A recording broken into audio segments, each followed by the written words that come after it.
अच्छा, आप सबसे एक छोटी सी बात पूछनी थी। वो बात है कि क्या आज तक आपने कभी किसी दुकान का नाम सुन्नी किराना स्टोर सुना है, शिया बेकर सुना है, या वहाबी इंडस्ट्री? अपनी इंडस्ट्री का नाम, अपने दुकान का नाम ऐसा कभी वो लोग नहीं रखेंगे। अगर रखेंगे ना तो उनका कारोबार ठप हो जाएगा, उन्हें कारोबार में नुकसान होगा।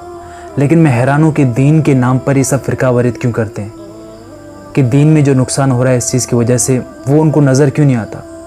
अफसोस है। पता है, कुछ लोग ऐसे भी होते हैं कि जिनके पास कुछ भी नहीं होता, बिल्कुल कंगाल होते हैं, न खाने के लिए अच्छा, न पीने के लिए अच्छा, न रहने के लिए अच्छा, लेकिन उसके बावजूद भी उनकी ज़ुबान पर एक लफ्ज़ होता है, शुक्र अल्हम्दुलिल्लाह। और अल्लाह के हबीब सल्लल्लाहु अलैहि वसल्लम इरशाद फरमाते हैं कि जो शख्स अल्लाह के थोड़े से दिए हुए रिज़्क़ पर राज़ी हुआ ना, तो क़यामत के रोज़ अल्लाह पाक उसके थोड़े से अमाल पर राज़ी हो जाएगा। पता है, हज़रत खदीजा रज़ी अल्लाह तआला अन्हा पहली औरत थी कि जिन्होंने खुद आप सल्लल्लाहु अलैहि वसल्लम को निकाह का पैगाम भेजा।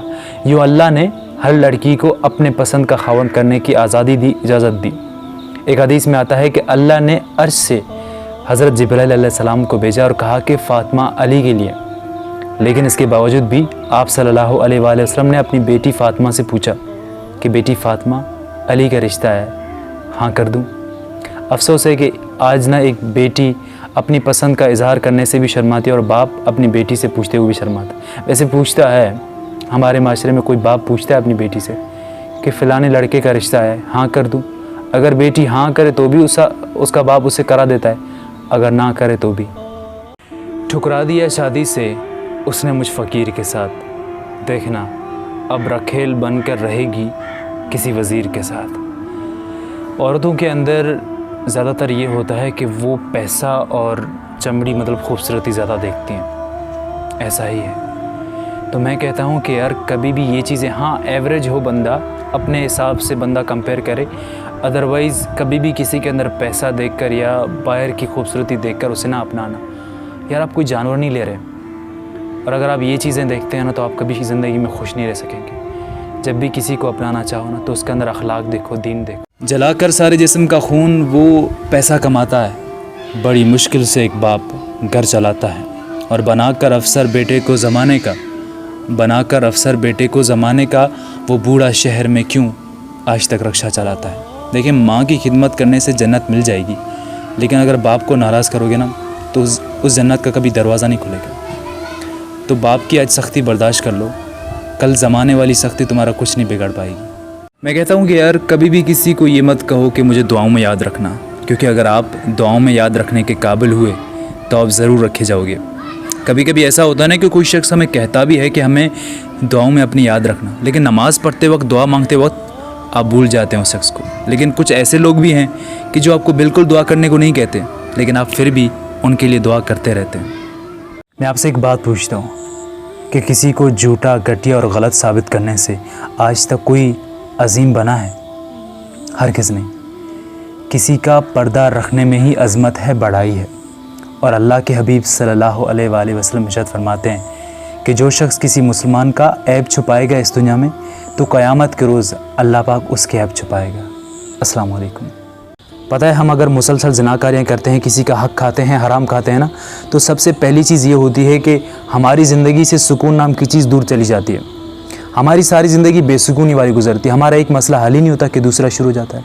और दूसरी चीज़ कि लाजमी बात है, जैसा हम होंगे हमारे बच्चे भी वैसे होंगे। मकाफ़ात अमल भी एक चीज़ है। तो अगर हम हराम खाएँगे, किसी का हक़ खाएँगे, तो हमारे बच्चे भी वही करेंगे। तो अगर आपका बच्चा पैदा हो जाए, ये मत देखिएगा कि बाहर से आप पर गया, अंदर से भी आप पर जाएगा। ये मेरी बात याद रखिएगा। आजकल के माँ बाप कुछ परेशान है कि उनके बच्चे जो ना सुधरते ही नहीं हैं। शादी करा के दे दी, अच्छी तालीम दी, उसके बावजूद भी नाफरमानियाँ करते हैं, ज़िनाकारियाँ करते हैं। तो यही होगा।